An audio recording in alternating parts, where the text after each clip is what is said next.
네, 안녕하세요.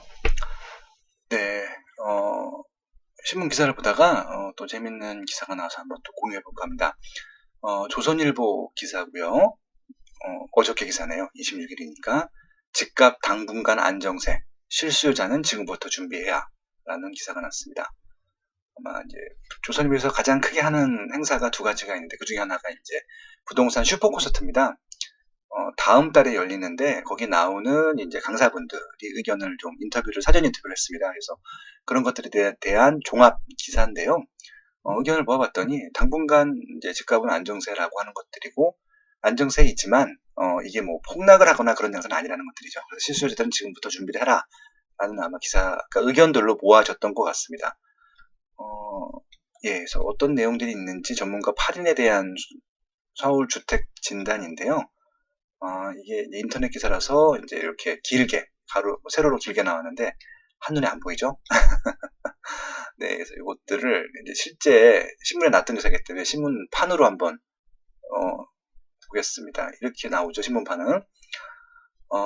저는 이게, 예, 조선일보 26일자 화요일이고요. B9, 그러니까 B면, A 섹션, B 섹션이 있잖아요. 그 B 섹션에 이제 9번째 페이지에 나오는 그 장표고요. 제목은 똑같고요.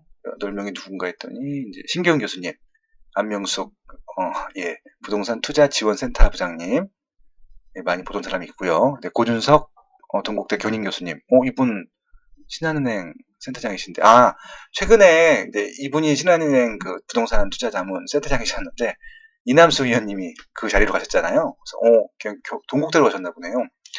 그리고 고종환 한국자산관리연구위원장님, 강영훈 부동산 스터디 대표, 박합수 KB금융은행 수석전문위원님, 그다음에 이상우 유진투자증권 연구위원님. 예, 다 아시는 분이네요. 네, 저 이렇게 나오시는지는 오늘 처음 봤고요. 네, 한번 이분들이 어떤 의견인지 한번 좀 정확히 보겠습니다. 현재 수도권 집값 하락 원인으로서 신경 교수님은 경기 악화를 두셨고요. 네, 그다음에 안명숙 센터장님 같은 경우는 대출 규제, 김학년 소장도 대출 규제, 고준석 교수님 같은 경우는 단기간 입주 쏠림으로 보셨고요. 고종환 원장님도 대출 규제, 그다음에 강영훈 대표는 단기 급증 후유증. 제가 강의에서 많이 썼던 말이네요. 네, 그다음에 박합수 위원님 같은 경우는 단기간 입주 쏠림, 이상우 위원 같은 경우는 대출 규제. 그러면은 지금 대출 규제가 1명, 2명, 4명 맞나요? 예, 8분 중에서 50%가 대출 규제가 현재 수도권 집값 하락의 원인으로 꼽아주셨습니다. 그 정도 한번 참고하시면 좋을 것 같고요. 단기간 입주 쏠림이라든지 단기 급증 후유증이라는 것들도 한번 참고적으로 보시면 좋을 것 같습니다. 저도 이 의견에 동의하거든요. 다 의견이 맞겠죠? 네. 언제쯤 반등할까? 이르면 연말, 내년 초. 그러니까 오래 가지 않을 거다. 1년을 넘기지 않을 거라고 하는 것들이고요. 안명수 센터장 같은 경우는 2021년 이후니까 일단은 2년 후를 보는 것들이죠. 이렇게 되면 이제 일단 단기적으로는 반등할 가능성이 없다라고 보신 것 같고요. 김학년 소장 같은 경우는 올 하반기 신축부터라고 하는 것들이고요. 이건 제가 몇 번 풀어드렸습니다. 고준석 교수님 같은 경우도 올 하반기 신축부터고요. 예, 같네요.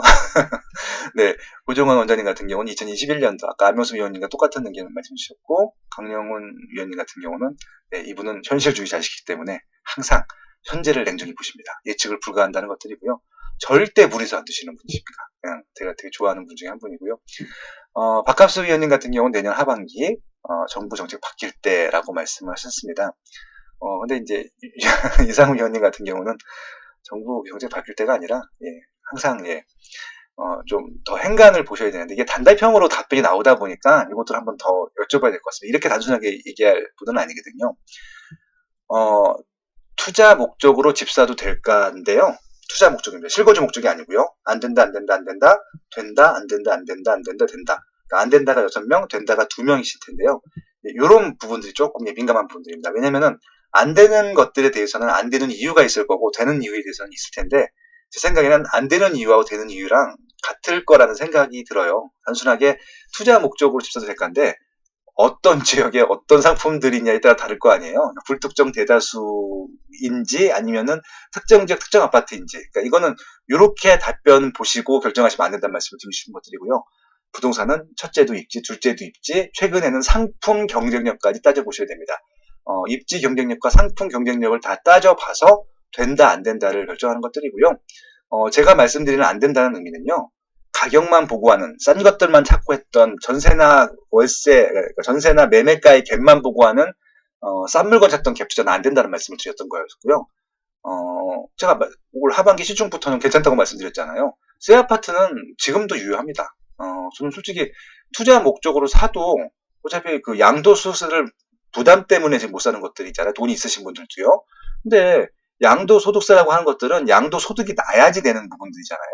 예, 그런 부분들이기 때문에 세금을 뭐 60% 이상 낸다라고 생각을 하게 되면은 투자 지금도 가능한 것들이죠. 그렇게 생각하면은 이상우 위원님처럼 된다고 말씀드릴 수도 있는 것들이고요. 저는 지금 사도 안 된다고 하는 것들은 말 그대로 진짜 경쟁력이 없는 것들은 사면 안 되는데 대부분 많은 분들이 경쟁력이 없는 것들을 사려고 하세요. 그런 부분들 말씀드린 겁니다. 그리고 최적 주택 구매 시점과 조언인데요. 네. 최적 주택 구매 시점과 조언에서도 이걸 한 번 더 물어봐셔야 되는 것들이 실거주 목적인지 투자 목적인데요. 목적인지죠. 그러니까 이제 신경 교수님 같은 경우는 내년 상반기 이후고요. 안명숙 위원님 같은 경우 2020년. 그다음에 저는 지금이라고 얘기를 했고요. 예, 고준석 교수님도 20년. 그다음에 고종환 원장님은 21년. 그리고 강영훈 위원님은 서울 외곽부터는 지금. 예. 박갑수 의원님도 올 하반기, 뭐 지금이랑 마찬가지죠. 이상우 의원도 지금인데 서울 동북 지역들, 성북구 등 지금이라고 했는데 결국은 이것도 지금 사도 되는 것들이 있고요. 지금 사면 안 되는 것들이 있고요. 지금 갖고 있으면 팔아야 되는 것도 있고요. 그 다음에 뭐 그런 것들, 그 다음에 이제 지금 사서는 절대 안 되는 것들이 있고요. 분명히 나눠 보셔야 될 것 같습니다. 아마 이제 2019년도 부동산 슈퍼코스트에 가시면 이 8분의 얘기를 다 들어보실 텐데 저는 아마 이 4가지 얘기 가지고 집중적으로 풀어드릴 예정입니다. 많은 분들이 오실 텐데 명쾌하게 답변은 드리겠습니다. 그러니까 이게 단순히 단답형으로 답변 드릴 내용들은 아닐 것 같고요. 아마 이제 다른 분들도 마찬가지일 것 같습니다. 아마 재밌는 의견들 나올 것 같으니까 한번 들어보셔도 좋을 것 같고요. 예, 그리고 이제 여기 했던 말들 중에서 좀 이슈가 있었던 말들은 좀 풀어놨습니다. 몇 개 좀 읽어보면은, 예. 지금 실수였던 여유를 가지고 내년 상반기 이후 경매물이 늘어날 때 늘어나라고 말씀해 주셨던 분들이 있고요. 지금 강남 재건축은 이미 가격이 많이 빠진 만큼 올 하반기부터 관심을 둘만하다라고 하는 지역들. 이상우 의원은 이제 전반적인 침체지만 작년까지 덜 올랐던 외곽 지역, 아까 말씀드린 대로 강북권이라든지 동북권 같은 경우는 오르고 있다고 말씀을 했고요. 석관비와 장이 등 주거 환경 개선되는 지역들. 제가 특강 때 많이 말씀드리는 지역들인데 보는 게 같나 보네요. 네, 그리고 이제 예, 강영원 대표 같은 경우는 강남권과 도심권의 인기 지역에서는 입주 물량 충격이 사라지는 신호가 전세금 반등으로 나타날 거라고 하는 것들이고요. 전세금이 다시 오르게 되면 집값이 내리지 않는다고 판단을 한다는 것들이죠. 굉장히 지극히 상식적인 말이지만 굉장히 임팩트 있는 말이죠. 그리고 예, 저는 이제 다주택자들은 집을 갖고 있기도 팔기에도 괴로운 시기가 이어질 것이라고 하는 것들이고요. 지금의 거래가 안 되는 이유들, 매물이 없고 지금 거래가 안 되는 이유는 딱 이유입니다. 물건을 내놓지도 않고 예, 사지도 않아요. 그렇기 때문에 거래량이 급감했죠. 작년보다 거의 10분의 1 수준으로 급감했거든요. 이거는 하락 증세가 아니에요. 매물이 없다는 것들이죠. 그러니까 이거는 매물조차를 내놓지 않는다는 얘기들이거든요. 하락을 하려면은 매물을 계속 집중적으로 내놔야 됩니다. 근데 지금 아마 매물 검색을 해보시면 아시겠지만 매물들이 이렇게 많지가 않아요. 거의 없다고 보셔도 되는 시장이거든요. 그래서 이것들을 하락 시장으로 보기보다는 그러니까 왜 매물들이 안 나오는지를 좀 분석해보는 그런 부동산 공부가 필요하다. 예, 그런 말씀 드리고 싶습니다. 예, 오늘 여기까지 하겠습니다. 고맙습니다.